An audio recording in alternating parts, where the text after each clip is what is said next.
suaranya jelas ya. Yang di dalam jelas suaranya.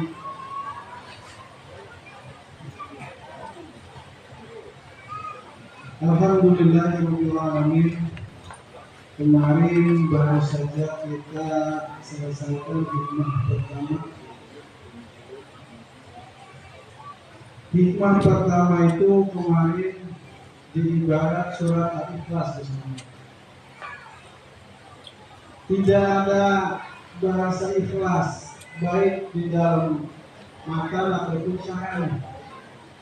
Tapi intisari dari kata hikmah pertama kemarin adalah tentang keikhlasan. Sebagaimana tidak kita temukan ikhlas dalam surat Al-Ikhlas. Ini Masya Allah, hikmah is the best.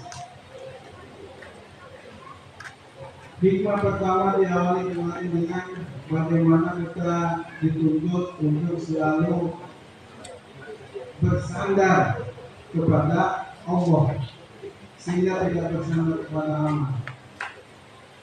Kita dituntut dalam hikmah pertama untuk selalu melakukan sesuatu karena Allah,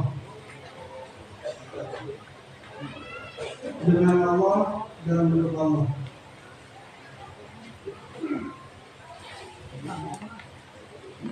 Baik, kita mulai dengan hikmah kedua malam ini.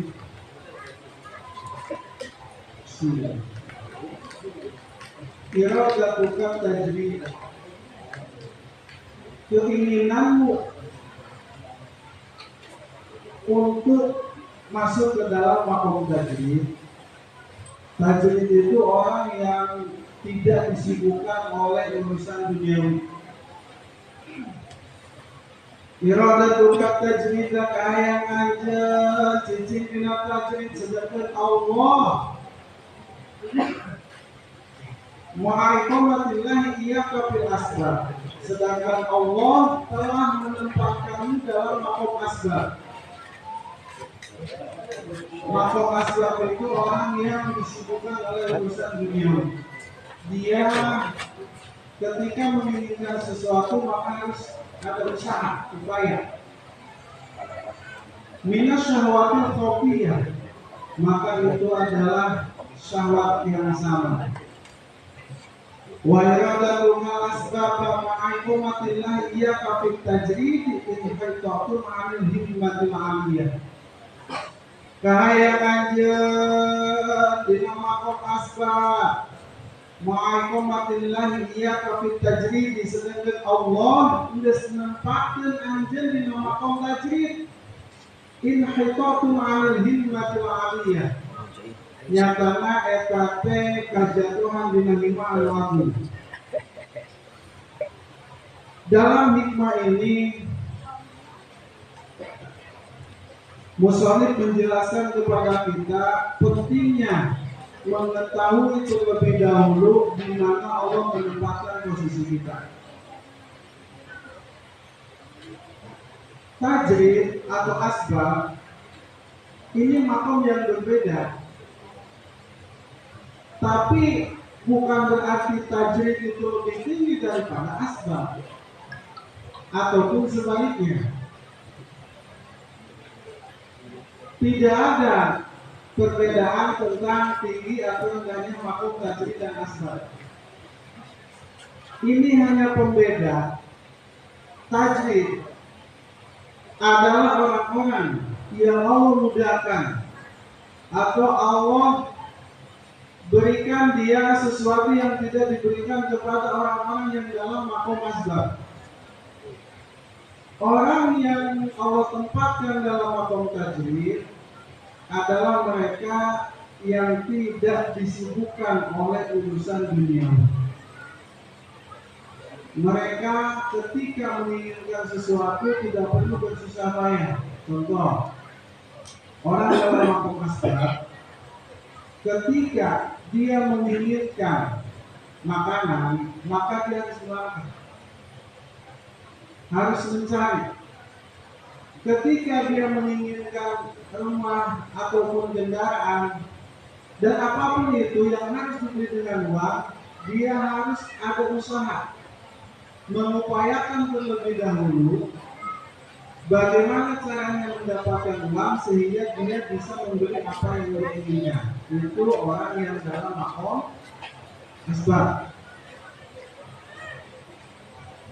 Sedangkan orang yang dalam makom tajrid, mereka adalah orang yang disibukkan dengan terus beribadah kepada Allah tanpa disibukkan oleh urusan duniawi.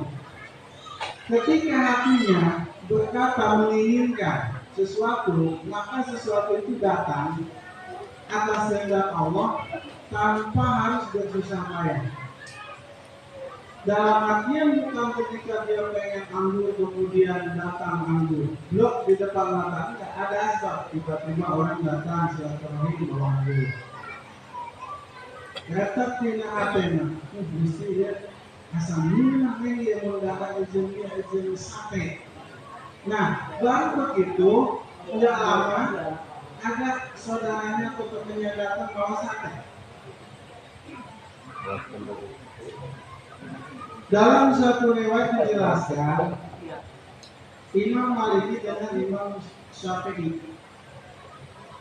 Imam Maliki dengan Imam Syafi'i, beliau ini berbeda pendapat tentang urusan rizki. Jika Imam Maliki dan Imam Syafi'i urusan rizki macam itu tugas mama mengajar baik. Ibadahnya kalau urusan rezeki tidak tanggung jawab. So Imam Syafi'i pun tentu tidak urusan rezeki maka terbaik kudu ikhtiar. Murid yang guru beda pendapat tapi muafasia sebab lawan di semangat. Jadi mun ayat ustaz dan ustaz debat urusan ilmu kemudian debatannya jadi pasal berarti ustaznya sama lipat. Mual ayat kata dipakai kalimat empat penasihat. Nulu buat pasiennya jelas nanti ahli dunia. Terkau kasihung, ya terkau di debat. Nah, singkatnya cerita, ia dua imam besar beda pendapat. Imam Syafi'i kekeh karena pendapatnya bahwa rezeki itu tetap harus diusahakan. Sedangkan Imam Maliki tetap dengan pendapatnya bahwa rezeki itu tidak perlu diusahakan. Sudah diatur oleh Allah. Singkat cerita, Imam Syafi'i keluar. Terus keluar, singkat cerita, ngalah anggur, balik kereta, menang anggur teh, balik teh ke Imam Maliki. Assalamualaikum. Waalaikumsalam. Putar dulu ya ayat Tuhan anggur. Alhamdulillah. Dimakan Imam Malik anggur. Imam Syafi'i dengan senyumnya kemudian berkata, wahai guruku, benarlah apa yang menjadi hujahku bahwa rezeki itu harus diusahakan. Andai saya tidak keluar dari sini untuk berikhtiar, maka niscaya anggur ini tidak akan ada di sini. Apa kata Imam Malik? Wahai muridku, betul juga apa yang aku katakan bahwa di sini tidak usah dicari. Dan tadi aku di sini tidak memikirkan anggur dan tidak ada usaha untuk mendapatkan anggur mendatangkan melalui engkau. Masya Allah. Jadi dua-duanya benar. Yang terpenting adalah kita memahami dulu di mana posisi kita. Jangan sampai menjadi orang yang salah paham dalam beramal. Contoh gini, tidak sedikit orang yang akhirnya melepaskan usahanya, melepaskan kasabnya. Sebab apa? Sebab dia berpikir ketika dia Allah beri hidayah untuk bisa totalitas beribadah kepada Allah atau hijrah. merasa dunia ini adalah merasa dunia ini tidak ada apa-apa dibandingkan akhirat.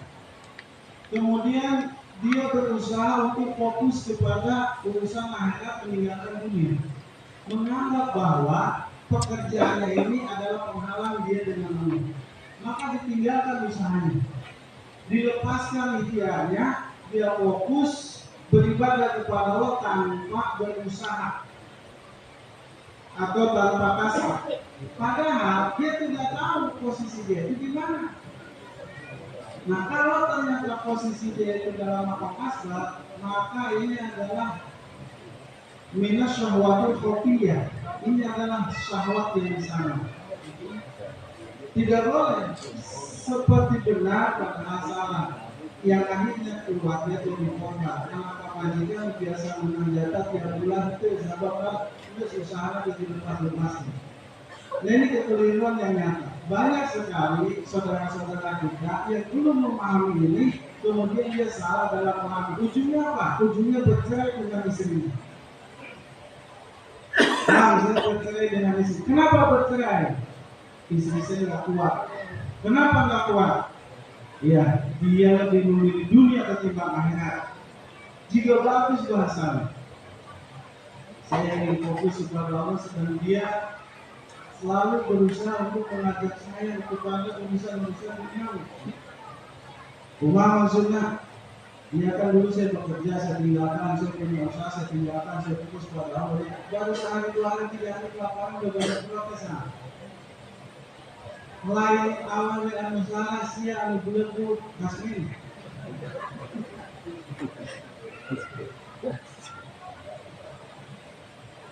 Kan jika benarnya seorang merasa dirinya udah hebat, bisa melepaskan ilmu duniawi. Nah, ini makanya pentingnya pendidikan. Nah, kita harus tahu dulu Pak, posisi kita ini di mana. Bagaimana caranya untuk mengetahui bahwa kita ini cuma mutajir atau pasti? Mutajaridin apa mutasifin? Caranya gampang Pak. Ulah usaha minimal 3 bulan.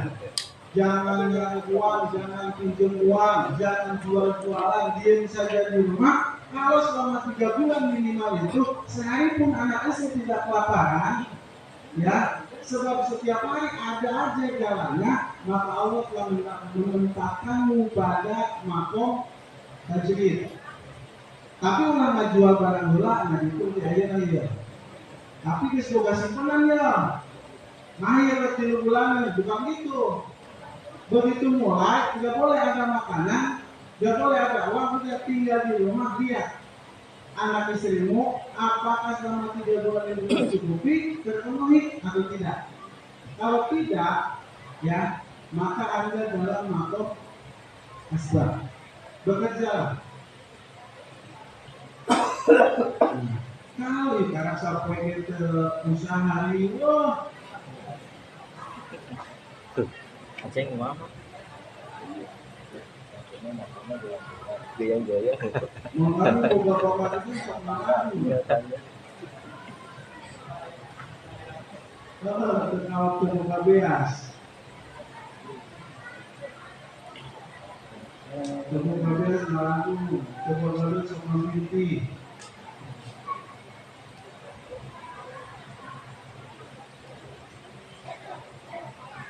Jadi ibarat hayat penyiraman Pak, itu kau Pak, kau ada Pak, sebenarnya lalu Pak. Nah, ini penting para muhibin untuk diketahui dan dipelajari oleh kita bahwa sesungguhnya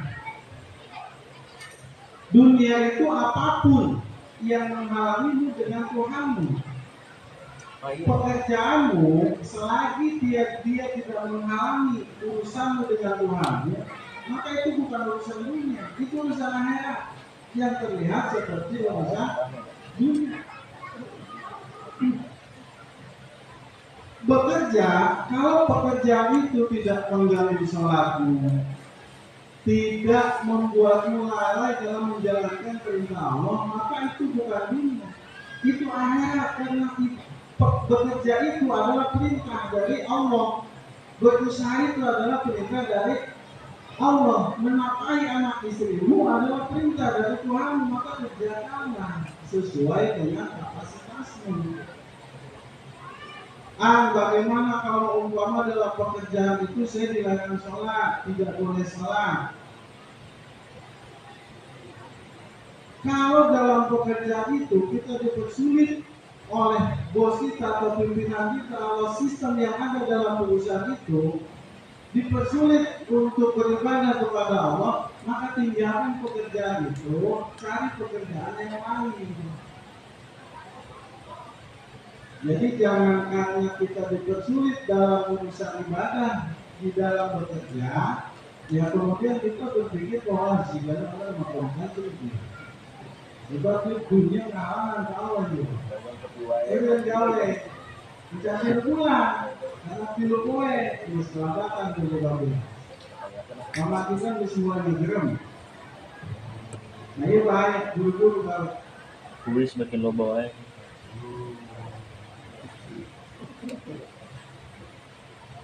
Waliroda tukara sebab keinginan anjing atau kehayaan anjing di nama kopasrat, ma'aifamatilah ia kafir tajrid. Sedangkan Allah disempatkan anjing di nama tajrid inhitatun anil himmatul amiyah. Kayak tesanya nyala kejatuhan di himmat al-amiyah. Ketika Allah telah menempatkan dalam makom tajrid, yaitu orang-orang yang tidak disibukkan oleh Allah dengan urusan dunia.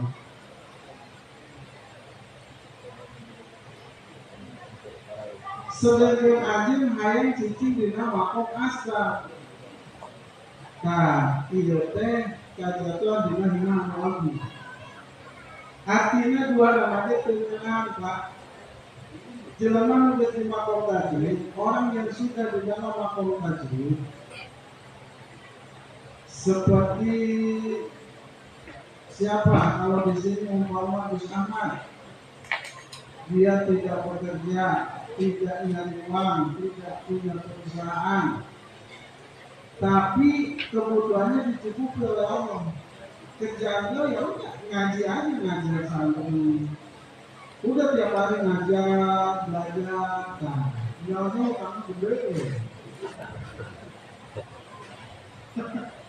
Kita masih lulus.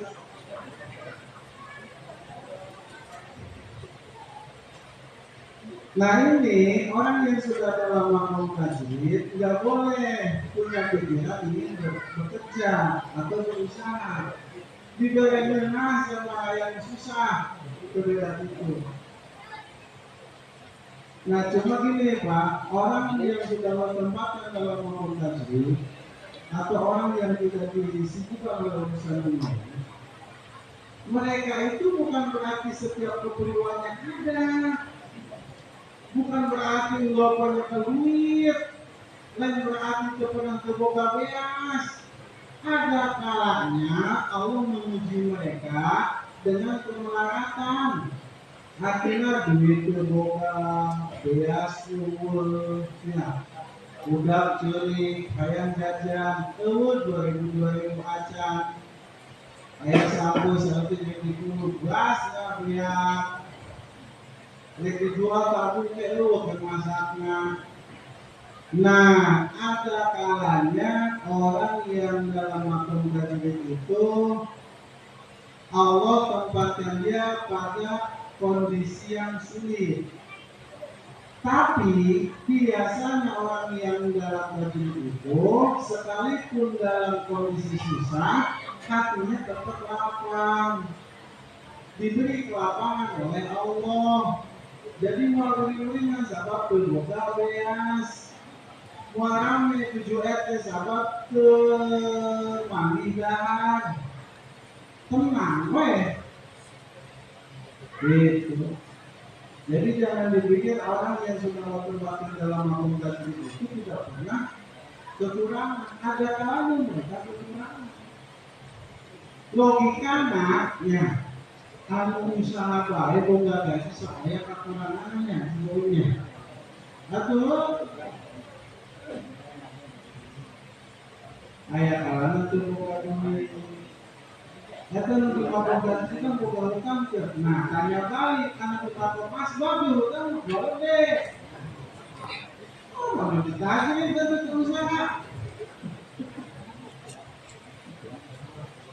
Ini kadang ada juga pemahaman ya, karena belum mengetahui secara detail tentang iman kedua ini, jadi dia berpendapat bahwa orang yang beriman itu tidak mungkin kekurangan. Oh, enggak itu. Rasulullah itu tajir. Rasulullah itu tajir.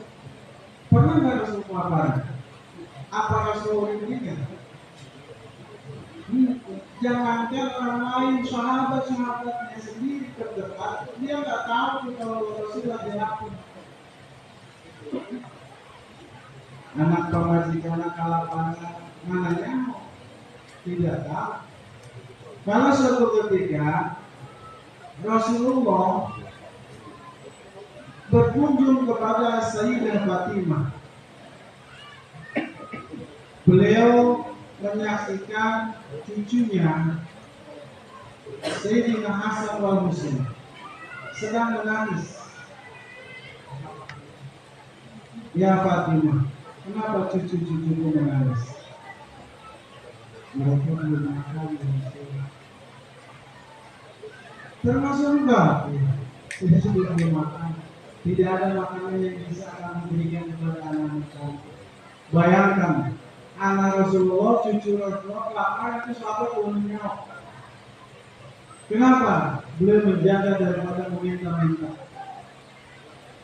Nah, ini akhlak yang dipakai oleh ulama Rasulullah ambilnya seperti ini. Jadi mulai ulama waktu bias kami jangan yang kabeh, nah ini ulama.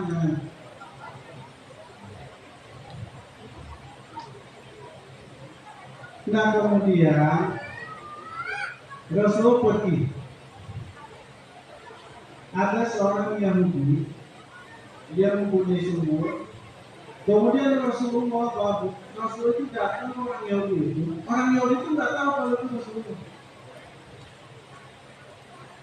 Beliau kulit menimba.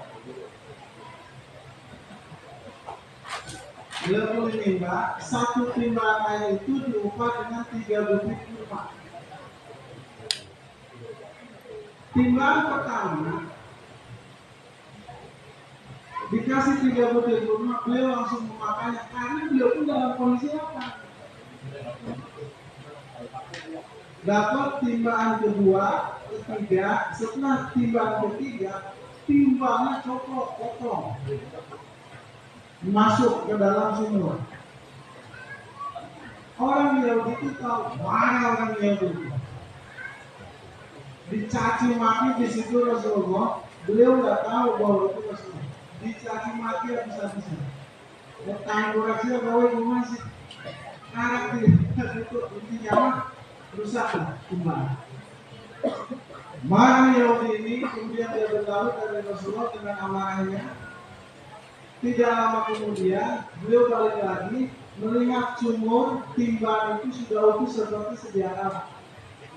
Tidak ada bekas patahan-patahan kayu, semuanya utuh seperti sedia kala. Orang ini kaget. Ini jangan-jangan ini Muhammad ini.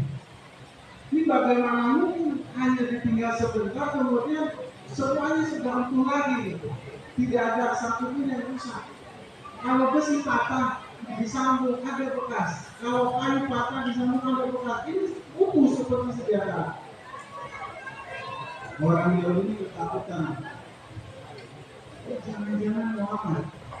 Dalam cerita itu sebutkan sampai orang Yahudi itu untuk meyakinkan dirinya bahwa ini bukan mimpi, bahwa ini nyata, dia memotong tangannya sendiri. Dipotong tangannya sampai putus, dia tergeletak, pingsan, kemudian sadar, tolong antarkan saya kepada Muhammad. Singkat cerita dibawa beliau ke hadapan Rasulullah Muhammad SAW. Setelah sampai di depan Rasulullah, Rasulullah sedang menyuapi kurma untuk cucunya. 6 kurma tadi itu dibagi Sayyidina Hasan, Sayyidina Husain dengan Sayyidah Fatimah. Kemudian Yahudi berkata, wahai Muhammad, kenapa kau tidak mengatakan bahwa dirimu adalah Muhammad bin Abdullah? Kalau benar kau adalah utusan, kalau benar kau adalah nabi, tolong sambungkan tanganku. Ini salah satu mukjizat Rasulullah.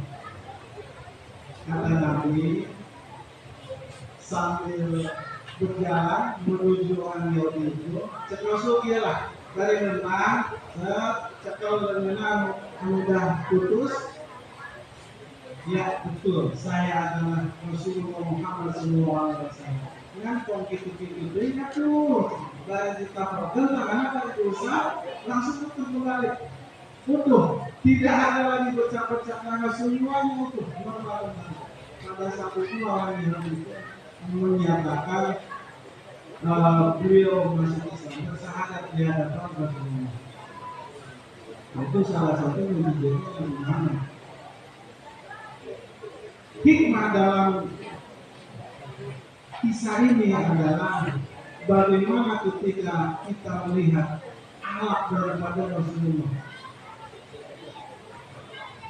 Beliau berjuang dengan sahabat, tidak sedikit sahabat yang kaya-kaya pada waktu itu. Ada Sayyidina Abu Bakar, ada Sayyidina Umar, ada Sayyidina Abdurrahman bin Auf dan sebagainya. Tapi sekalipun beliau dikelilingi oleh orang-orang kaya, beliau tidak sedikit pun berpikir untuk memanfaatkannya. Bahkan dalam kondisi repot pun tidak ada makanan, padahal sahabat memiliki kebun kurma yang sangat luas. Beliau tidak minta. Yang cecek kemoga biasa ini.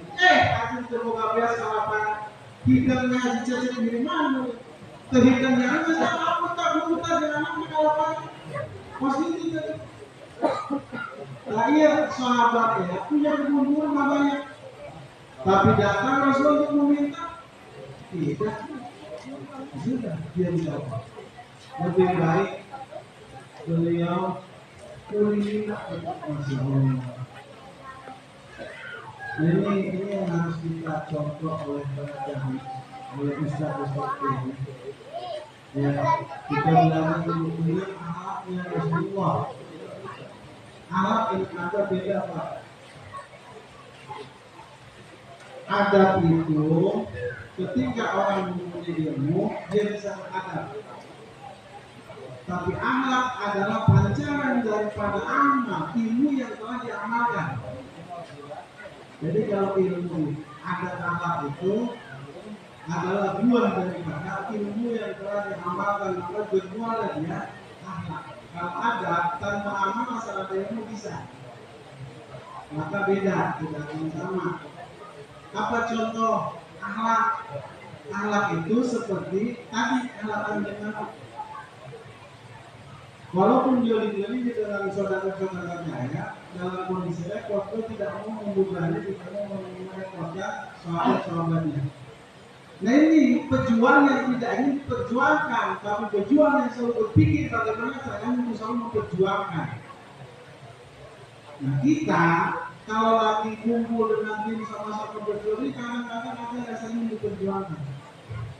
Saat repot, saat kita sakit, ini teman-teman kita ustaz banyak bilang, udah masuk rumah sakit kita, udah mau di sini aja. Giliran yang air bau gatal baunya.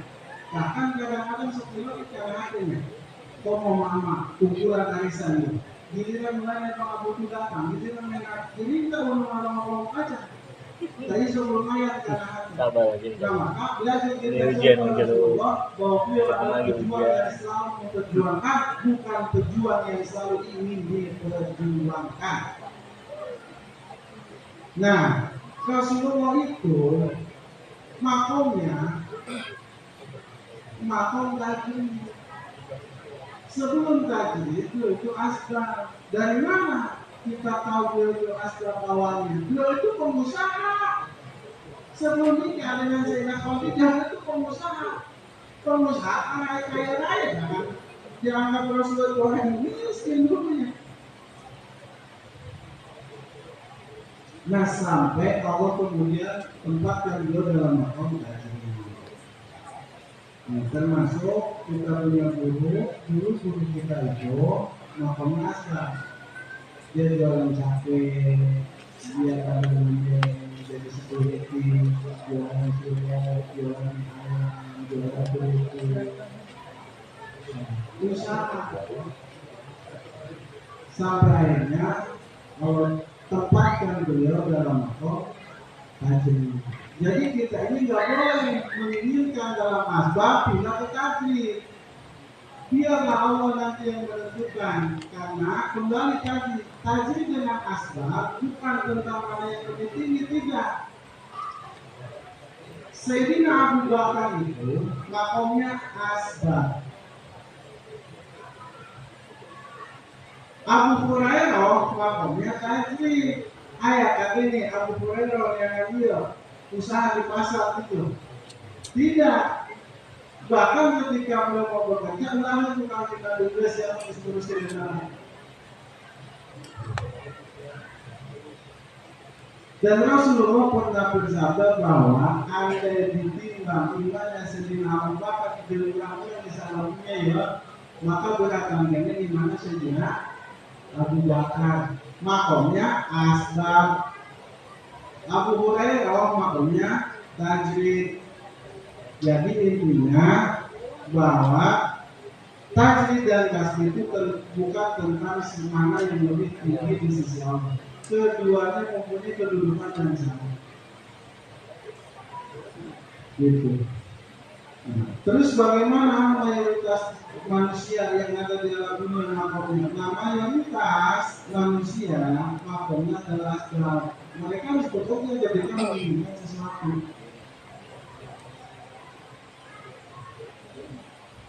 Ini contoh di bawahnya, dia bekerja di salah satu perusahaan ternama di Indonesia. Kalau tidak salah sebagai manajer atau staf nama. Makamnya asbab. Berhenti. Hanya fokus ibadah ke Allah.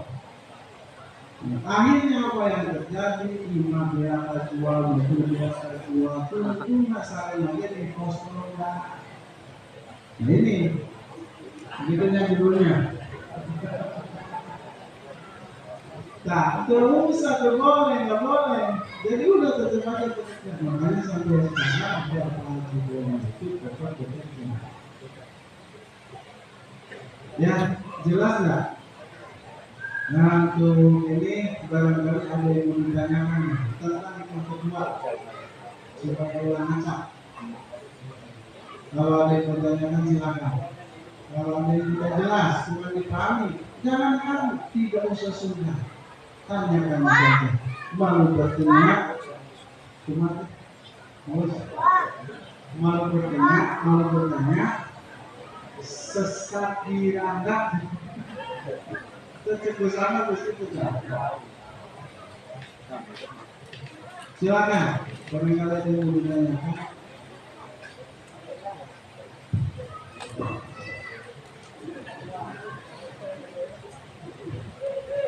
Assalamualaikum warahmatullahi wabarakatuh. Mau nanya, di kami ini kesannya itu bertentangan dengan Allah. Jadi orang asap itu apa yang disebut itu kan tidak bisa tidak ke negeri gitu. Tapi ada soal Allah itu bertakwalah kamu kepadaku, niscaya akan bereskan semua kebutuhanmu. Bukan itulah apa kita bertakwa, cukup bertakwa, semua itu kebutuhan itu sama Allah. Itu aja pertanyaannya. Assalamualaikum warahmatullahi wabarakatuh. Waalaikumsalam. Ini pertanyaan yang sangat brilian. Allah untuk Bapak Ibu terutama.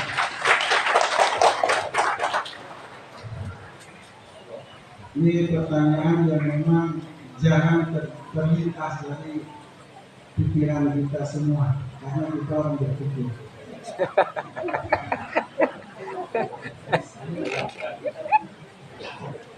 Bapak Haji Boyin yang terhormat, dengan segala kehormatannya semoga Allah memberikan rahmat atasnya dunia dan akhirat. Pertanyaannya, tadi kita ini seperti bertentangan dengan kalamullah. Wa may yattaqillaha yaj'al lahu makhraja wa yarzuqhu min haitsu la yahtasib. Itu mungkin ayat yang dimaksud ya. Tidak ada pertentangan karena yang mengarang kitab ini adalah wali Allah yang telah berada dalam bimbingan Allah. Adapun terkait dengan asbab, orang asbab tidak boleh menginginkan tajrid. Nah, justru ketika orang asbab yang Allah tempatkan dalam makom kasar, dia ingin masuk ke dalam tajrid, itu adalah bentuk ketidaktakwaannya kepada Allah. Dia tidak memahami bahwa keutamaan orang yang menafkahi anak istrinya itu sangat luar biasa di sisi Allah.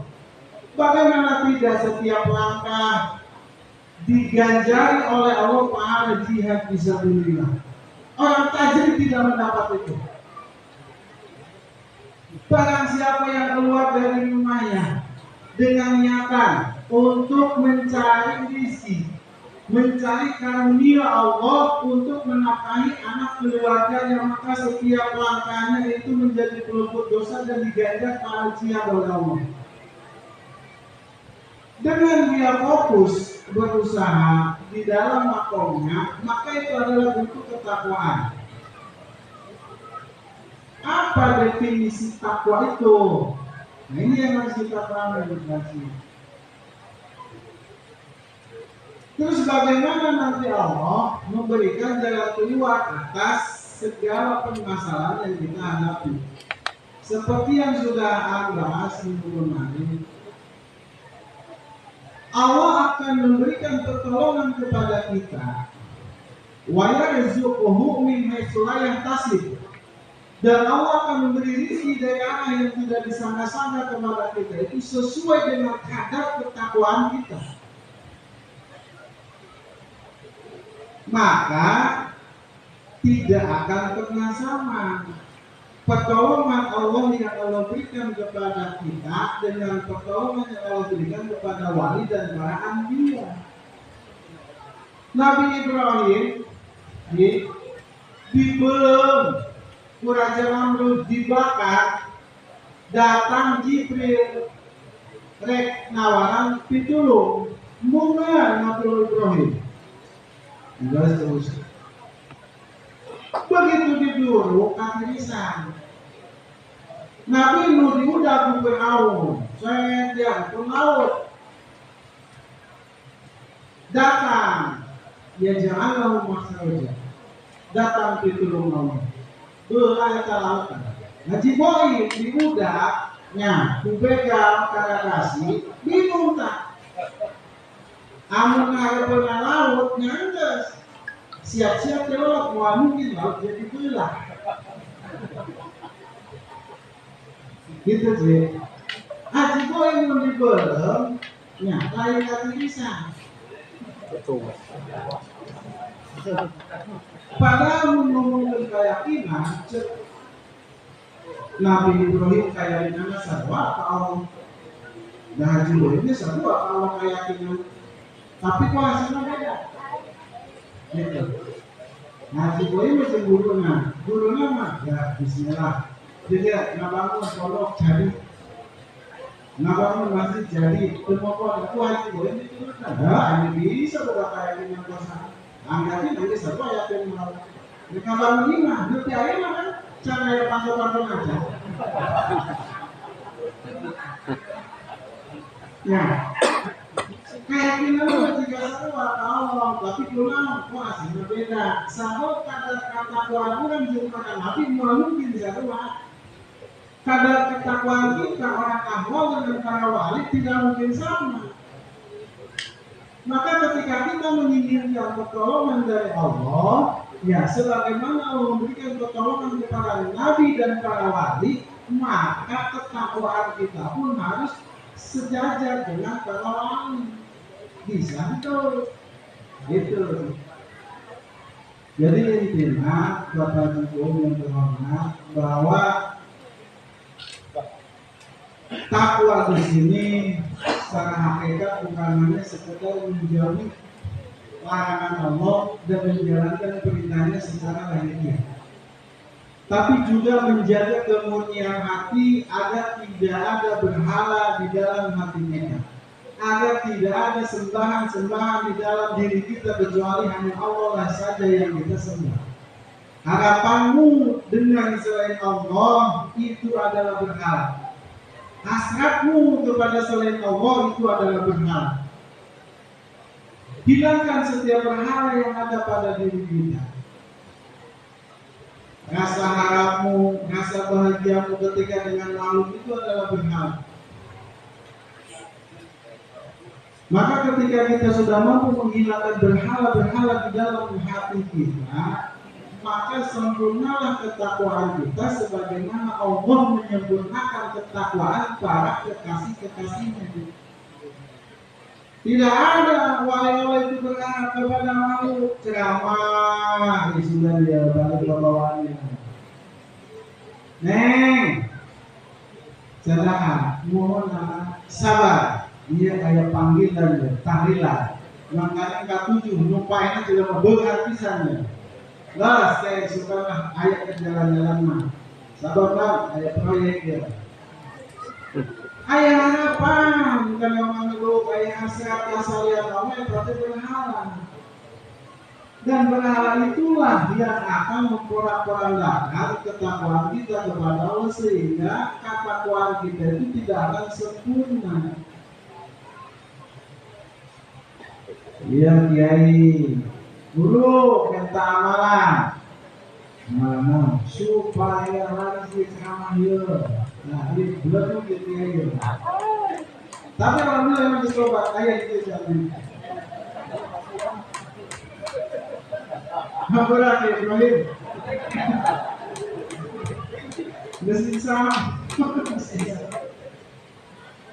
Nah, inilah harapan-harapan kepada saudara kamu yang harus kita hilangkan. Sudah. Seperti tadi itu, Rasulullah menghindari harapan kepada sahabatnya. Rasulullah menghindari harapan kepada makhluk. Maka ketika tidak ada makanan yang bisa dimakan, ya sudah. Kalau ada sesuatu yang bisa berkata, berkata. Kalau tidak ada, dia bertawakal kepada Allah. Tanpa ada hasrat sedikit pun ingin meminta kepada selain Allah. Itu Bapak Ibu. Ada lagi yang lain? Ini ngaji kami ini Pak terus terang jarang ada yang sesi tanya jawab. Kita buka sesi tanya jawab bukan berarti kami bisa menjawab setiap pertanyaan, tidak. Tapi hanya ingin memastikan bahwa kita semua yang ada di sini betul-betul memahami intisari daripada hikmah yang kita kaji. Jadi kalau tidak paham, jangan malu untuk bertanya, tanyakan saja. Ketika Allah izinkan menjawab, kalau Allah tidak izinkan, kita akan jawab. Silakan, barangkali ada lagi yang mungkin menanyakan.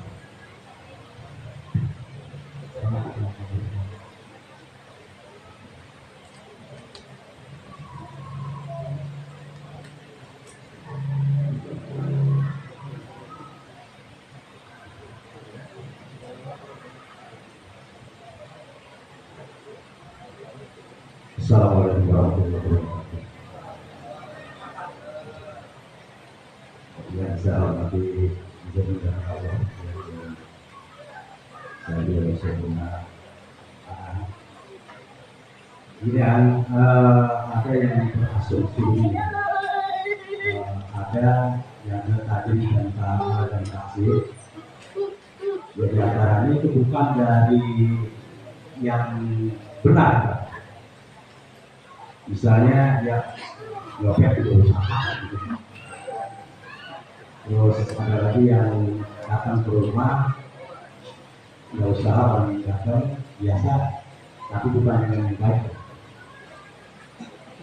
Ada aja di luar dari yang keluar dari yang agama. Terima kasih. Assalamualaikum warahmatullahi wabarakatuh. Terima kasih Pak Ustadz atas pertanyaannya. Ada orang yang berasumsi bahwa mengambil harta orang adalah bagian daripada kasab itu. Itu bukan Ustaz. Bisa diulangi pertanyaannya Pak? Jadi berasumsi seperti tadi ya. Jadi kan kita ini dapat usaha. Dan seperti tadi yang seperti gue yang seperti tadi gitu sama ada yang seperti ada dukun jago seperti itu seperti itu. Nyopet juga usaha, ya usaha yang diperbolehkan oleh iblis. Ya, terima kasih banyak Ustaz. Di Ustaz ini kawan atau beli masalah ini. Makna kasab dan tajrid di sini dalam artian positif, artinya orang yang kasab dan kasab itu dibenarkan oleh syariat, tidak dilarang oleh syariat, maka itu yang disebut makom masdar. Nah, ada pun cara ketika ada orang yang menghalalkan segala cara dengan korupsi ataupun maling mengambil hak orang, ini sudah jelas-jelas cara yang sangat dilarang oleh agama. Nah, ada pun urusan tajrid dan kasab di sini sebenarnya tidak masuk kategori tadi. Ada orang yang tajrid, ini dia tajrid saja, kenapa? Orang bukan pasti menghadapi duit itu kata umurnya, supaya pesugihan dan dorong. Dan itu soalnya itu dah. Ya. Nah, ini tata kita. Jadi intinya bahwa makna makom mutajaridin atau mutasifin di sini ini pada sesuatu yang diperbolehkan oleh agama. Nah, ada pun orang yang ketika dia bukan dalam makom tajrid, dia dalam makom maslab, dia bekerja pada suatu ketika dia mengambil hak orang atau menolong. Nah, dia jelas itu perkara yang dilarang oleh agama, tapi tidak termasuk dalam kategori kasab menolong. Jadi itu cuma Pak Kasaban orang mengabaikan, Pak Kasaban mengambil nyopet. Jadi intinya bahwa muktasibin dan mutajaridin di sini pada sesuatu yang diperbolehkan oleh agama. Itu saja proses. Sebenarnya proses lebih tahu di bisnis kawan. Baik, masih ada waktu. Barangkali ada lagi yang lain. Boleh berarti.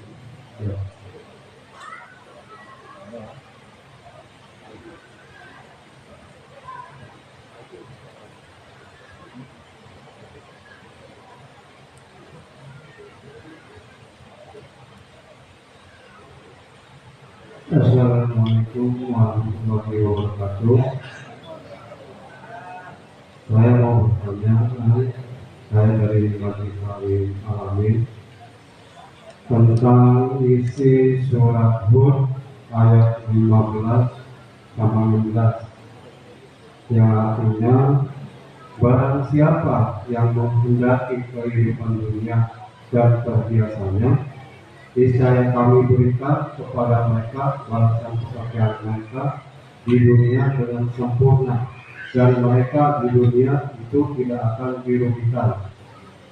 Nah, yang ayat 16-nya itulah orang-orang yang tidak memperoleh kehidupan di akhirat kecuali neraka, dan lenyaplah di akhirat itu apa yang telah mereka usahakan di dunia, dan sia-sialah apa yang telah mereka kerjakan. Itu kan pertanyaannya. Mohon penjelasannya. Waalaikumsalam. Assalamualaikum warahmatullahi wabarakatuh. Waalaikumsalam. Tadi yang pertama maaf bisa bilang Nama dia bisa.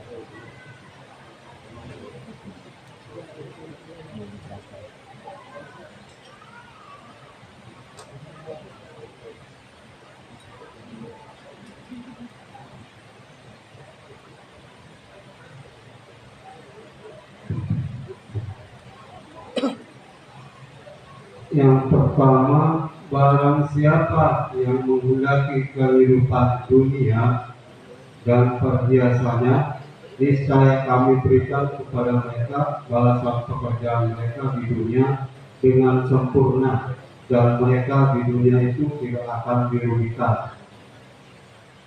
Nah, yang ayat 16-nya, itulah orang-orang yang tidak memperoleh kehidupan di akhirat kecuali neraka, dan lenyaplah di akhirat apa yang amal yang di dunia itu, sia-sialah apa yang mereka telah kerjakan.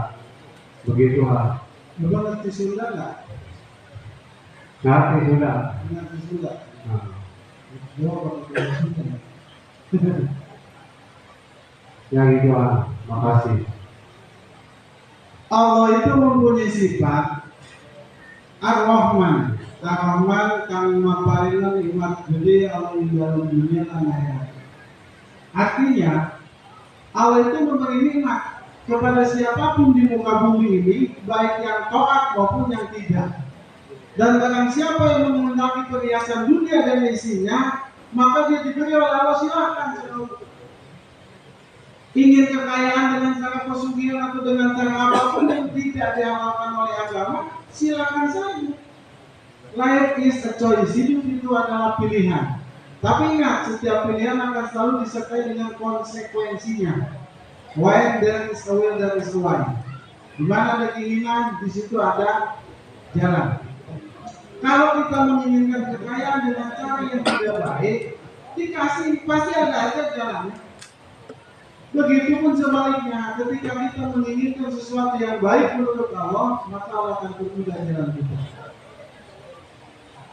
Allah itu mempunyai sifat Ar-Rahman yang memberi nikmat besar. Artinya semua manusia makhluk hidup di alam bumi ini semuanya diberi.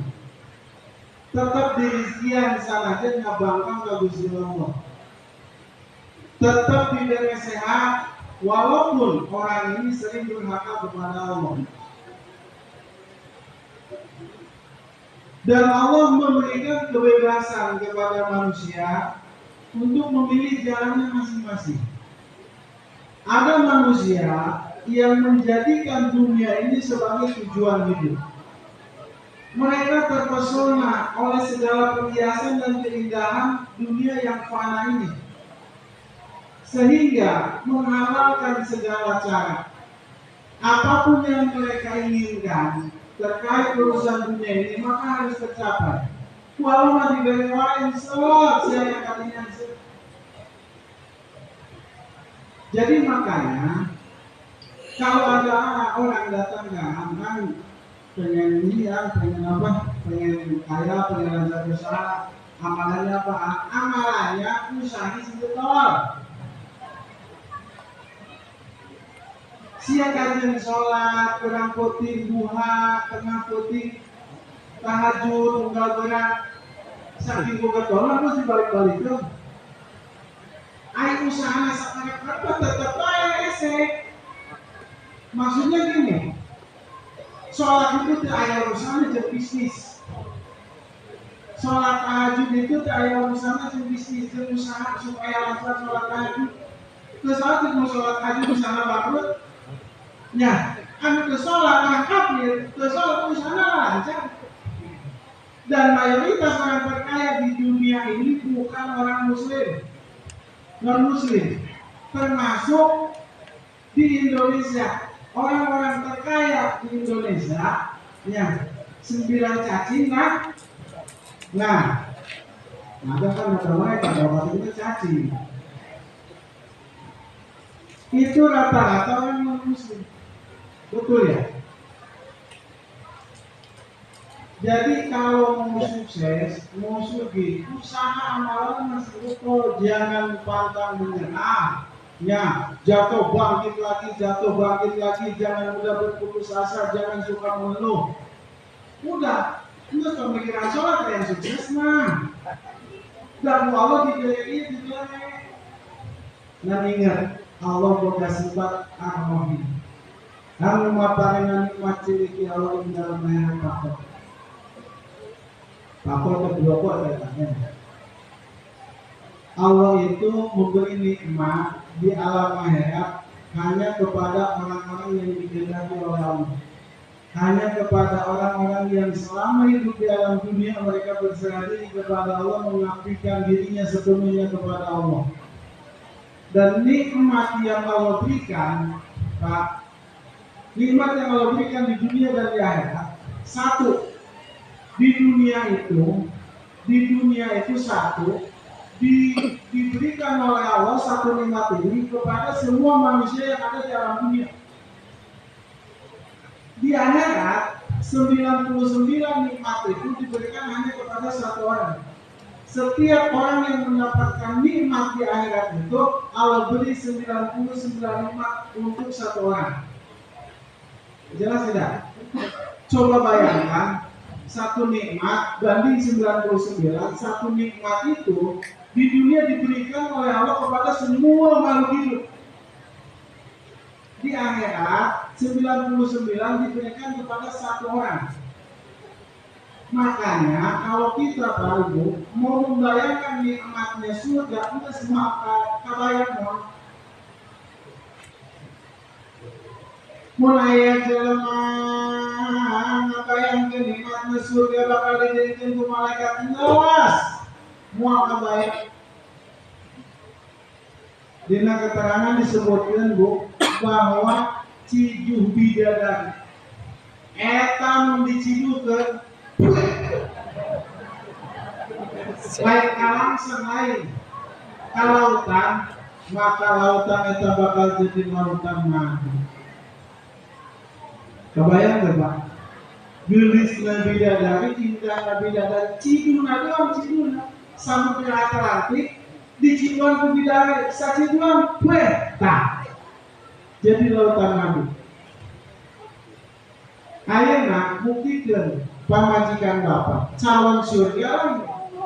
Kumana buktikannya? Meli madu ya, tuna di gelas ciduhan. Kamu mah butruk kan madu berarti dari istri. Enggak Aman acing berarti aman. pamajikan orang boleh cidu jadi madu dicidu aja di bau. Benar.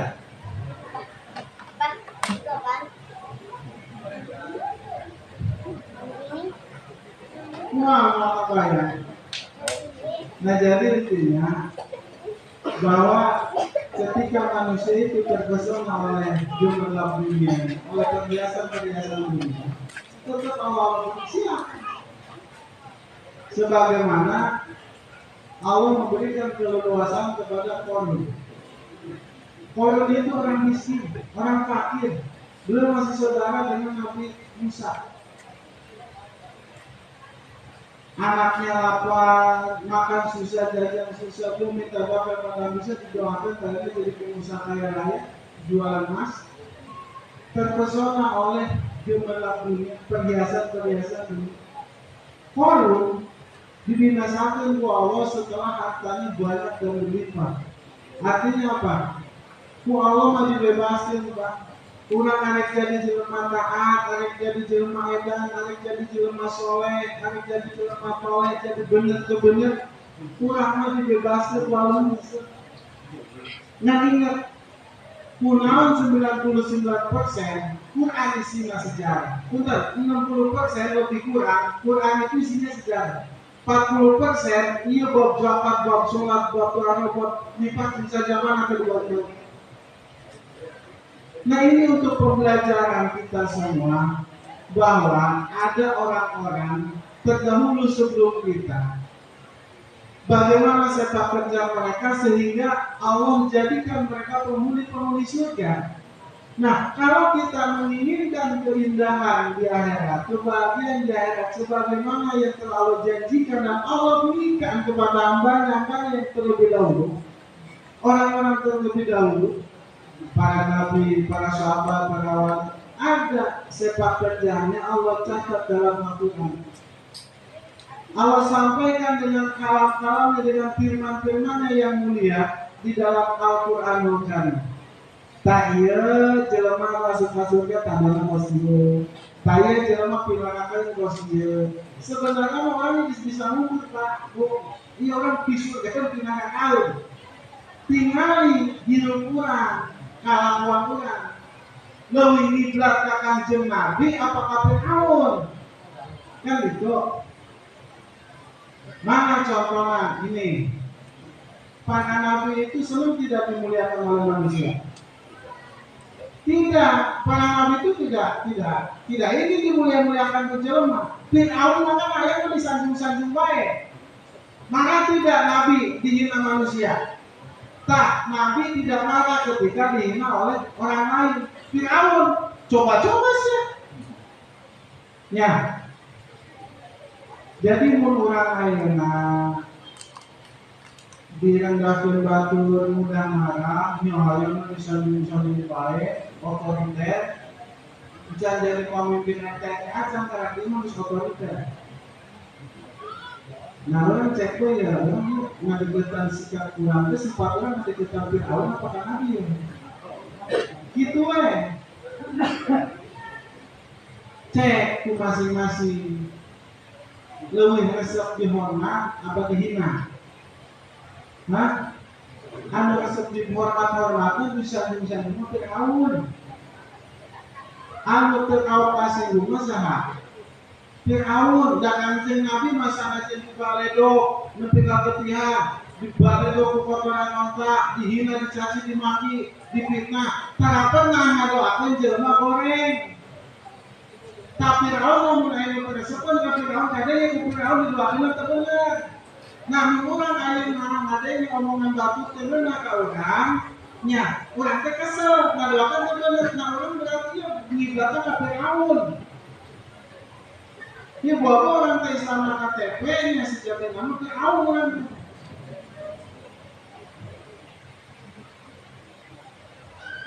Fir'aun mah hidupnya dipenuhi ku kasarakanan. Tinggal lu mulai syukuran dah. Perhatikan ya, selalu pandang mau berkah. Wah, ini apa ya? Ini golongan Fir'aun. Ibu-ibu berkondangan sekolah tak tinggali tas dasar dia supan meter ya. Ini kok boleh.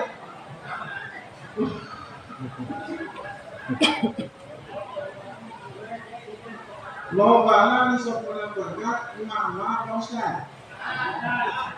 Ibu Ustaz berkahun ya. Nah intinya gitu bahwa Allah memberi akal, kauran. Allah memberi akal kepada kita untuk berpikir. Orang misalnya bisa membedakan mana hak menurut batu, benar dan salah. Nah, kalau mau dibebas bisa. Harus jadi penjahat atau kok baik? Harus jadi jelema benar, kok baik?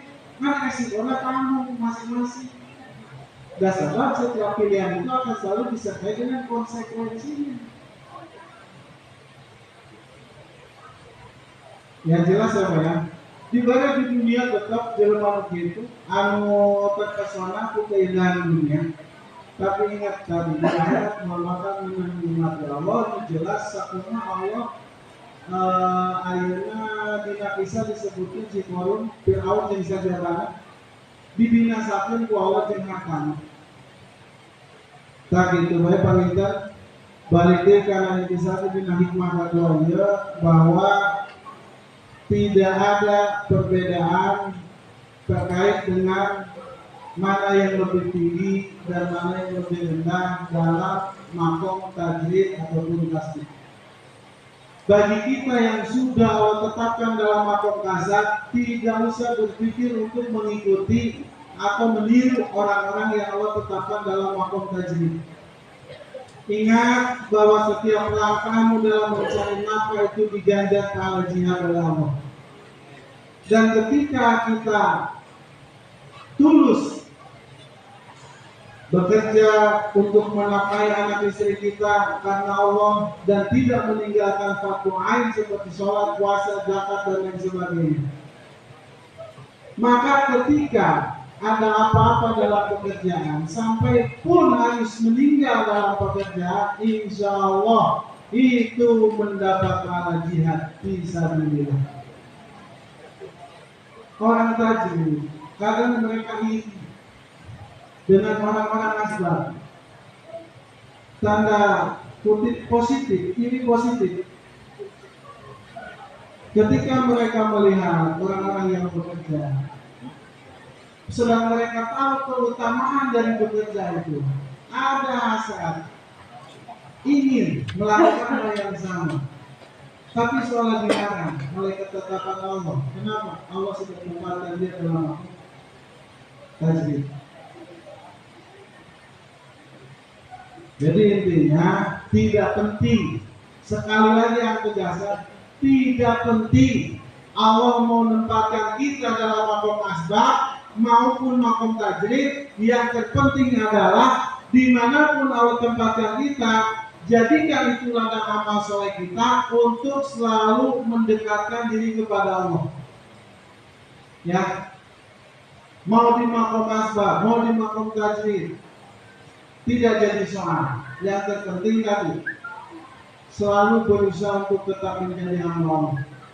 Puncak daripada pengabdian seorang hamba terhadap Rabbnya adalah kepasrahan, menerima ketetapan Allah dengan hati yang dipenuhi dengan rasa ridho kepada Allah. Baik, itu saja yang bisa disampaikan. Waktu sudah menunjukkan jam 00.01.